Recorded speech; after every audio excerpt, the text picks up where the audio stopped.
This video is brought to you by Straight Goods News, Canada's alternative online news source. Visit straightgoods.ca. These pieces of legislation, they know it as well or better than you even. Yes. They know the ins and outs of legislation. What's your advice to them? They've got to come forward at some point, or else it only becomes Elizabeth May and other parliamentarians being quoted on this. Well, there is information and analysis on some groups' websites now, particularly the groups that practice in the area of environmental law. West Coast Environmental Law and Eco-Justice have published analyses. But you're right. I mean, where are the press conferences? Where are the groups lined up? I think it was brave to do Speak Out, Blackout. This is no time for fear. On the other hand, we'll see what happens June 4th, but there's got to be more than that to take on this legislation. Do you hope that they might be saving or keeping their powder dry for an invitation to the committee? I have no idea, and I think an invitation to the committee will do very, very little good.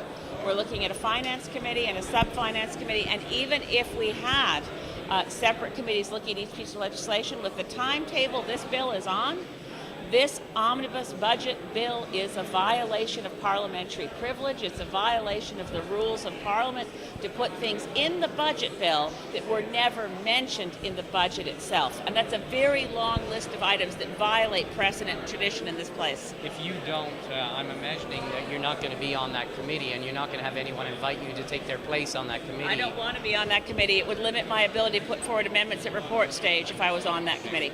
So that's your... My amendments at report stage, as today with C11, I have 18 amendments before committee. I have government members coming over. They haven't offered me anything useful yet.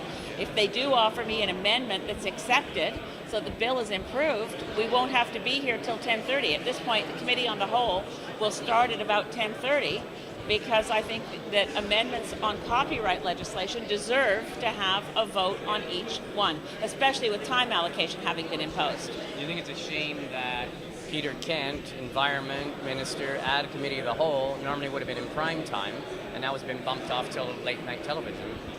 That's what people are going to see at Committee of the Whole. Well, that's the suasion they've tried to use with me, but I don't think that we can give less weight to the important changes that are being made in the copyright legislation because the timetable of the government's own choosing.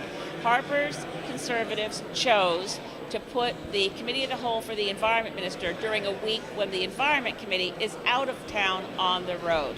They chose to limit debates on C11 and put the votes tonight when the Committee of the Whole is supposed to be meeting. These are the choices that Harper Conservatives have made. And yes, do I think it's a shame? I think it's a terrible shame.